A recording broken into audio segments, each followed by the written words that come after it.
BJP के राष्ट्रीय प्रवक्ता नाजिया इलाही ने आगरमालवा के नलखेड़ा के प्रसिद्ध मां बंगलामुखी मंदिर में विधि विधान से दर्शन पूजन किया और माता से आशीर्वाद लिया और मंदिर परिसर में विशेष हवन अनुष्ठान भी किया। लेकिन उसके बाद उनका एक विवादित बयान सुर्खियों में आ गया है, जिसमें उन्होंने पश्चिम बंगाल की मुख्यमंत्री ममता बनर्जी को लेकर तीखी टिप्पणी की है। पूजा के बाद नाजिया इलाही ने मीडिया से बातचीत में एक विवादास्पद बयान दे डाला। उन्होंने पश्चिम बंगाल की राजनीति और मुसलमानों को लेकर कहा कि पश्चिम बंगाल में राज्य सरकार के नेतृत्व में मुसलमान लोग खड़े होकर कह रहे हैं कि यदि मोदी ने वक्फ बोर्ड बिल वापस नहीं लिया तो दूसरा बांग्लादेश बना देंगे। मोदी का तो कोई कुछ बिगाड़ नहीं सकता है, लेकिन ऐसा ना हो शेख हसीना की तरह ममता बनर्जी की इनरवियर भी मुसलमान लहराएं और ममता को भागने की जगह भी ना मिले, क्योंकि मुसलमान जब उनको भगाएगा तो 57 मुस्लिम देशों में तो जा नहीं सकती। मुस्लिम होने के बावजूद आपने माता मंदिर पहुंचे, माता के विधि विधान से पूजन हवन अनुष्ठान किया गया, कोई मन्नत भी मांगी है?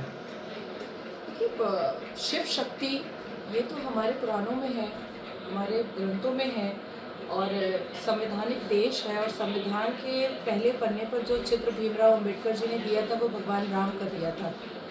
तो जो देश है शिव शक्ति के नाम से जाना जाता है, जिस देश में माता लक्ष्मी की पूजा होती है, दुर्गा माँ की पूजा होती है, काली माँ की पूजा होती है, सरस्वती माँ की पूजा होती है, बस यूँ समझ लें आकाश और ज़मीन सब देवियों के चरणों पर रख दिया गया है। तो ऐसे में मैं क्यों ना आती आशीर्वाद लेने के लिए। और संसद के पटल से जिस हिसाब से वक्फ बोर्ड का संशोधन हुआ और इतना खूबसूरत बिल पास हुआ है, पसमानदा मुसलमानों को एक राहत मिली है, उनको सुकून मिली है। कितना फायदा मिलेगा उनको? देखिए, 77 साल से पसमानदा मुसलमानों का हक चंद लोग छीन करके लेकर जा रहे थे। आज सुबह की न्यूज़ है कि वक्फ बोर्ड की संपत्ति में से जो 9 लाख एकड़ की संपत्ति थी, उसमें से सिर्फ 1088 प्रॉपर्टी का डॉक्यूमेंट जो है वो वक्फ बोर्ड दे पाया है। सोचिए, कहाँ 9 लाख एकड़ और कहाँ 1088 सिर्फ। मुझ जैसे मुसलमान के लिए ये बहुत शर्मिंदगी की बात है कि आज सुबह सुबह मोहम्मद बिन सलमान ने एक नोटिस इशू किया है और प्रेस कॉन्फ्रेंस करके कहा है कि पाकिस्तान के मुसलमानों के साथ साथ भारत के मुसलमानों का भी वो वीज़ा बैन कर रहे हैं, क्योंकि पाकिस्तान और भारत के मुसलमानों की वजह से हज में सिक्योरिटी में प्रॉब्लम आता है। तो कहीं हम पाकिस्तान पे कभी हंसा करते थे, आज मुसलमान होने पर शर्मिंदगी महसूस हो रही है कि मोहम्मद बिन सलमान को हमारे लौंडे और लफंदर मुसलमान, आवारा, लुच्चे, लफंगे, बेहूदे मुसलमानों की वजह से आज हमारा वीज़ा बैन हो चुका है। हम हज पे नहीं जा सकते पाकिस्तानियों की तरह। मुझे लगता है कि जिस हिसाब से आगा खानी मुसलमान, बोरी मुसलमान, अहमदिया मुसलमान, बरेलवी मुसलमान, वहाबी मुसलमानों का हक छीन करके असदुद्दीन अवैसी जैसे टोपीबाज नेता अपने पॉकेट में रख रहे थे वक्फ बोर्ड की प्रॉपर्टी और अकेले मलाई चाट रहे थे, अब जो है हिजाब खुल गया है और 22 करोड़ के मुसलमानों में से जो लगभग सिर्फ 1 लाख मुसलमान वक्फ बोर्ड की सुविधाएं प्राप्त कर रहे थे, अब 22 करोड़ को पूरी सुविधा प्राप्त होगी।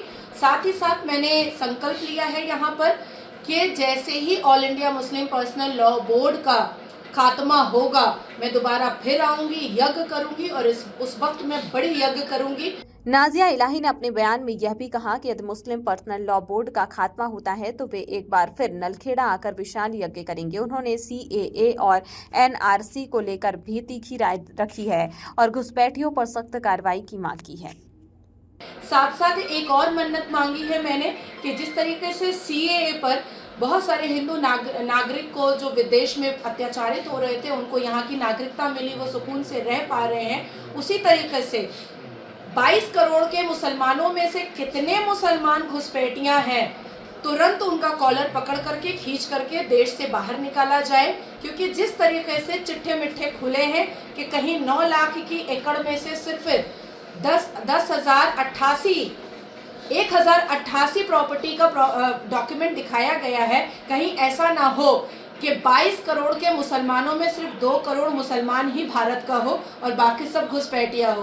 तो पश्चिम बंगाल, क्योंकि सबको पता है कि घुसपैठिया वहाँ पर बहुत है, बांग्लादेशी है, रोहिंग्या है, अफगानी है, पाकिस्तानी है। पश्चिम बंगाल के जो मुसलमान लौंडे होते हैं, आवारे लुच्चे जो मुसलमान लड़के होते हैं वो पाकिस्तान की लड़कियों से शादी कर लेते हैं और उसको यहाँ बुला लेते हैं। तो क्या पता कि वो स्लीपर सेल हो, क्या पता वो हाफिज सईद की कोई हनी ट्रैप का मकसद हो। तो ऐसी दुविधाओं के वक्त पर मुझे लगता है कि भारत की सरकार को एनआरसी तुरंत इम्प्लीमेंट करना चाहिए और 4 राज्यों के इलेक्शन से पहले करना चाहिए, क्योंकि विधानसभा इलेक्शन एक राज्य के लिए बहुत महत्वपूर्ण होता है। ममता और बंगाल राजनीति पर वक्फ कानून का कितना असर आप देखते हैं? जी ममता और बंगाल राजनीति पर इसका वक्फ कानून का कितना असर आप देख रहे हैं? नहीं, असर तो दिखा ना। पिकनिक गार्डन में पाक सर्कस मैदान में सोचिए आपके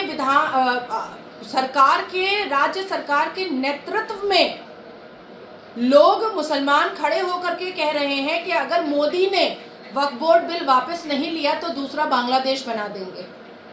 मोदी का तो कोई कुछ मुसलमान बिगाड़ नहीं सकता है, लेकिन कहीं ऐसा ना हो कि शेख हसीना की तरह ममता बनर्जी की बड़ा चड्डी भी मुसलमान लहराए और जनता देखती रह जाए और ममता को भागने की जगह भी नहीं मिलेगी। क्योंकि जब मुसलमान यहाँ से भगाएगा उसको तो वो 57 मुस्लिम मुल्क में तो जा नहीं सकती। और भगवान राम के भक्तों को जितना वो दंगाबाज कह चुकी है, भारत देश तो और उसको बर्दाश्त करेगा नहीं। अब जिस तरीके से वो यूएस में जाकर के ब्रिटिश की तारीफ करके आई है और भारत की बुराई करके आई है, और डोनाल्ड ट्रंप की दोस्ती हमारे आदरणीय प्रधानमंत्री के साथ जैसी है, उस हिसाब से भी ऑक्सफोर्ड यूनिवर्सिटी में जो वो भगदड़ मचा करके आई हैं, तो मुझे लगता है कि क्रिश्चियन देश भी उनको नहीं रखेगा।